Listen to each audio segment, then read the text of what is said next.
ہائے ہائے، اگر تم خامند ہو تو بیوی کے لیے رحمت بن جاؤ، بیوی ہو تو خامند کے لیے رحمت بن جاؤ، ایک دوسرے کو عزت دو، ہاتھ اٹھانا، گالیاں دینا، یہ کہاں کی انسانیت ہے؟ پھر ہمارا معاشرہ جوائنٹ فیملی سسٹم ہے، ساس ہو کر سسر ہو کر بچے اور بچی کی زندگی میں اتنا داخل ہو جانا کہ ان کی زندگی کوئی برباد کر دینا، یہ میرے پورے معاشرے کا ایک سلگتا ہوا، ایک جلتا ہوا، ایک دکھ دیتا ہوا، یہ ایک اتنا بڑا روگ ہے کہ میں کتنے ہی آنسو بہاؤں تو میں اس غم کا حق نہیں ادا کر سکتا جو ہر گھر میں لڑائی ہے،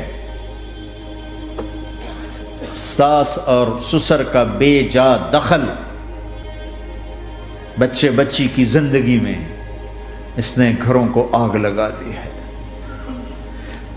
ہمارے پڑوسی ذمہ دار ہیں، ان پڑھ ہیں بڑے ذمہ دار، تعلیم اتنی نہیں ہے، تو ان کے ایک بچے کا میں نکاح پڑھانے گیا تو ان کے والد بیٹھے تھے نکاح سے پہلے، ایسے ہی تو مجھ سے کہنے لگے مولانا صاحب میری بیوی نے مجھ سے کہا کہ دیکھو ہم دونوں عمر گزار چکے ہیں، تو ایسا کرو اپنے بیٹے کا گھر الگ بناؤ اور اس کی بیگم کو وہاں لے کر آؤ، اگر یہاں لے کر آؤ گے تو ہم دونوں کہیں ان کی زندگی خراب نہ کر بیٹھیں اور ان کی زندگی میں دخل دے کر کہیں ان کی زندگی کو تنگ نہ کر دیں، میرے بیٹے کا الگ گھر بنا، وہاں اس کی بیگم لوگ کے لیے لے کر آ تاکہ ہم ان کی زندگی میں داخل نہ ہو سکے۔ میں حیران ہو کر ان کو دیکھ رہا کہ ان پڑھ باپ، ان پڑھ ماں، اور اتنی اعلیٰ درجے کی بات۔ اب ہر آدمی میں یہ سخت نہیں کہ اپنے بیٹے کے لیے الگ گھر بنائے، یہ تو ہمت ہے کہ ان میں دخل دینا چھوڑ دے، کہ خامند سے زیادہ خامند کے ماں باپ اس کی بیوی پہ حق جتا رہے ہوں، یہ میرے نبی کی معاشرت نہیں ہے۔ میں دکھ سے کہہ رہا ہوں، اب محسوس نہ فرمائیں، کوئی عورت ساس ہے تو محسوس نہ کرے، کوئی سسر بیٹھے محسوس نہ کریں، میں درد بھری فریاد کہہ رہا، یہ میرے معاشرے کا سلگتا ہوا ایک مسئلہ ہے، ایک گہرا داغ ہے جس نے زندگیوں کو تباہ و برباد کر کے رکھ دیا ہے۔ کہیں اس کو الٹ بھی ہوتا ہے کہ آنے والی لڑکی ایسی بدتمیزی کرتی ہے کہ اس کے خامند کے ماں باپ کو بے عزت کر کے رکھ دیتی، رشتہ داروں سے توڑ کے رکھ دیتی ہے، یہ کیسز بھی ہیں لیکن یہ تھوڑے ہیں، یہ دوسرے والے زیادہ ہیں۔ میں اپنے نبی کی معاشرت بتانا چاہتا ہوں کہ میرے نبی کی زندگی میں محبت کے سوا کچھ نہ تھا، کل کائنات کے نبی ہیں۔ اور حضرت عائشہ سے کہہ رہے عائشہ دوڑ لگائیں، عائشہ دوڑ لگائیں، کوئی یہاں کہہ سکتا ہے، کوئی مولانا کہہ سکتا ہے بیوی سے آؤ بیگم دوڑ، تمہارے کو گھر ہی نکے تسی دوڑنا کتنے، چلو پوڑیاں چڑھ دے رہا کرو، پوڑیاں چڑھو ہیں۔ عائشہ دوڑ لگائیں، کون کہہ رہے ہیں؟ دو جہان کے سردار عائشہ دوڑ لگائیں، تمہاری تو بزرگی فوت ہو جائے۔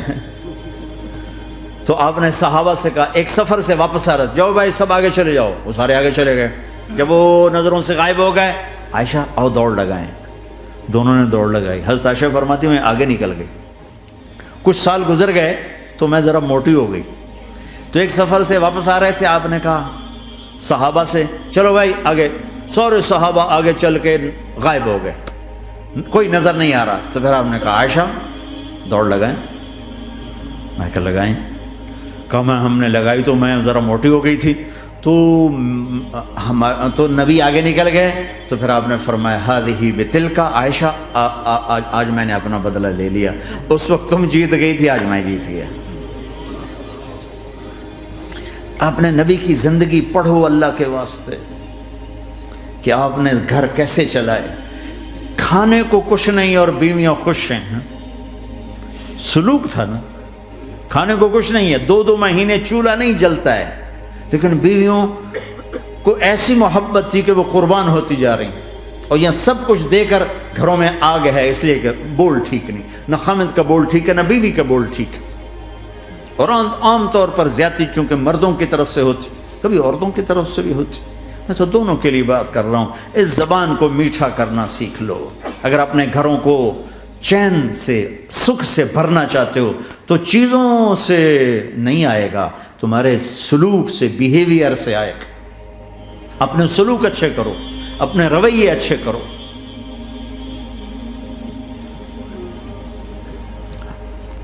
مسجد نبوی میں حبشہ کے لوگ، ایتھوپیا، وہ کر رہے تھے چھوٹے چھوٹے خنجر، اس کے ساتھ نا وہ رقص کر رہے تھے۔ تو حضرت عائشہ کے کان میں آواز پڑے کہ یا رسول اللہ میں نے دیکھنا ہے۔ تو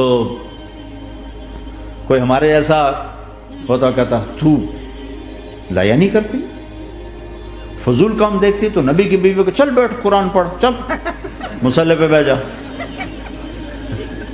چل تسبیح پڑھ۔ تجھے خیال کیسے آیا، دنیا میں دین مٹ رہا ہے، تمہیں خیال کیسے آیا کہ تو تماشا دیکھتی ہے؟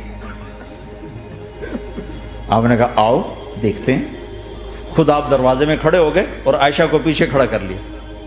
تو عائشہ رضی اللہ فرماتی میں آپ کے پردے میں کھڑی ہو کر میں دیکھتی رہی یہاں تک کہ آپ تھک گئے، ہمارے نبی تھک گئے، اور تھک کے نا کبھی یوں ہو جاتے،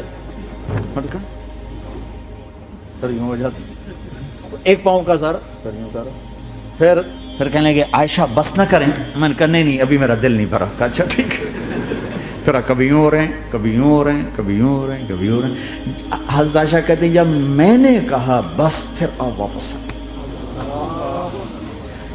یہ میرے نبی کی زندگی ہے۔ تم لان تان سے زندگی بنانا چاہتے،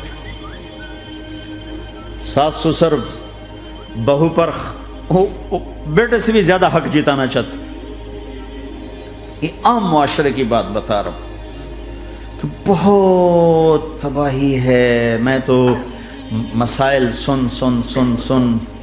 میں نے تو اب اس دفعہ یہ ارادہ ہے کہ اب میں فون چھوڑ دوں گا، نہیں رکھوں گا، کہ میرے اندر ہمت ہی نہیں رہی کہ میں گھروں کے مسائل، میرا کلیجہ پھٹنے کو ہو۔ ایسے ظلم ہیں، ایسے ظلم ہیں۔ ہمارا سسرالی معاشرہ بڑا ظالم ہے، بڑا ظالم، 99.99% ظلم ہے۔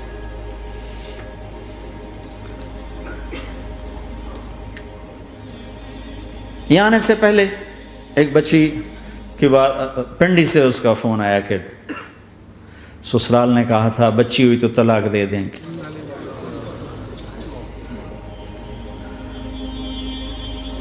بچی ہو گئی، میں نے ہاتھ جوڑے، پاؤں پکڑے، میرا کیا قصور ہے، اللہ کی تقدیر ہے، طلاق دے دی، نکال دیا گھر سے۔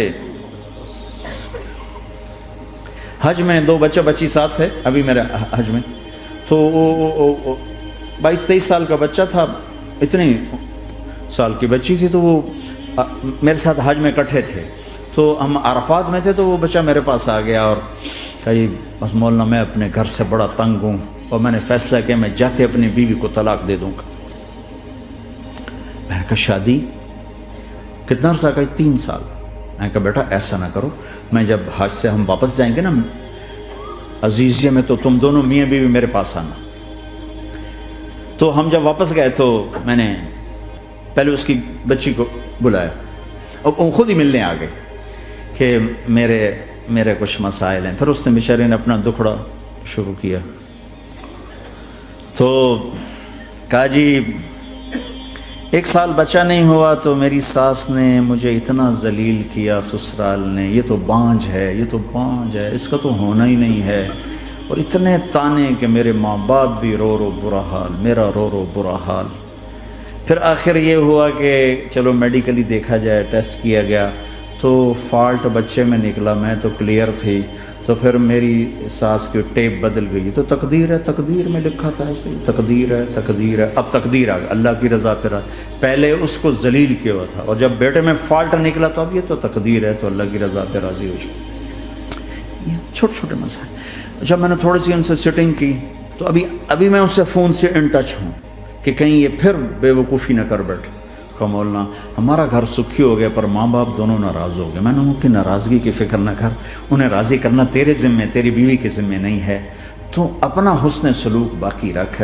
اس حد تک یہ ہمارے گھروں میں جو نہ جاننے کی وجہ سے دیکھو تمہارے یہاں ٹریفک کا سسٹم کتنا اچھا ہے، 10,000 گاڑیاں چل رہی ہوں، ٹریفک بلاک نہیں ہوتی، چل رہی ہوتی، چونکہ ہر آدمی اپنی لائن میں چل رہا ہے۔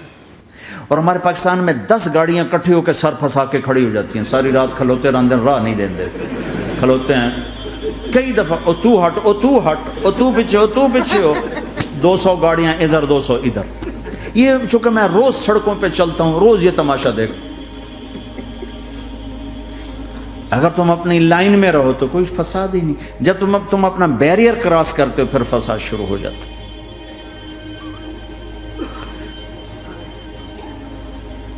تو بھائیو اپنے نبی کی زندگی سیکھو. ایک سارا کام، چھوٹا سا کام، زبان. غیبت چھوڑ دو، جھوٹ چھوڑ دو، گالی چھوڑ دو، تانا چھوڑ دو، طنز چھوڑ دو، برا بھلا کہنا چھوڑ دو، بلکہ حوصلہ افزائی کرو، تعریف کرو. ایک ہماری دھوبن تھی ماسی شریفہ، مرحوم 85 میں فوت ہوئی، سن 85، بہت لڑاکی تھی.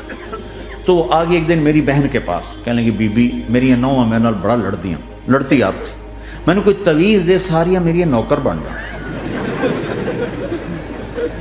تو وہ میری بہن نے ایسے نا ایک کاغذ پر نا وہ کل لکیریں لکونے لگا کے تو ایسے بالکل رول کر کے کہا کہ ماسی شریفہ جب تیری لڑائی شروع ہو نا تو نے یہ تعویذ یہاں رکھنا ہے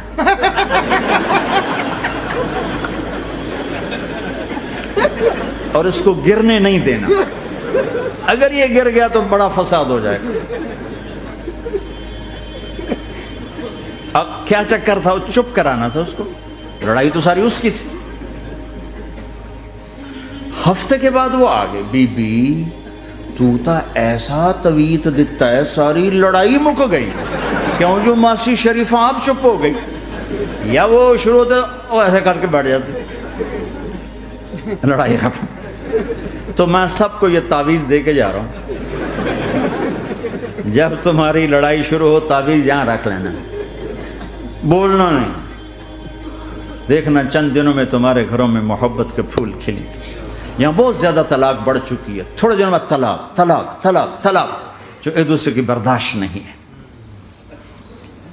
یہ میرے نبی کی زندگی ہے، برداشت کرو.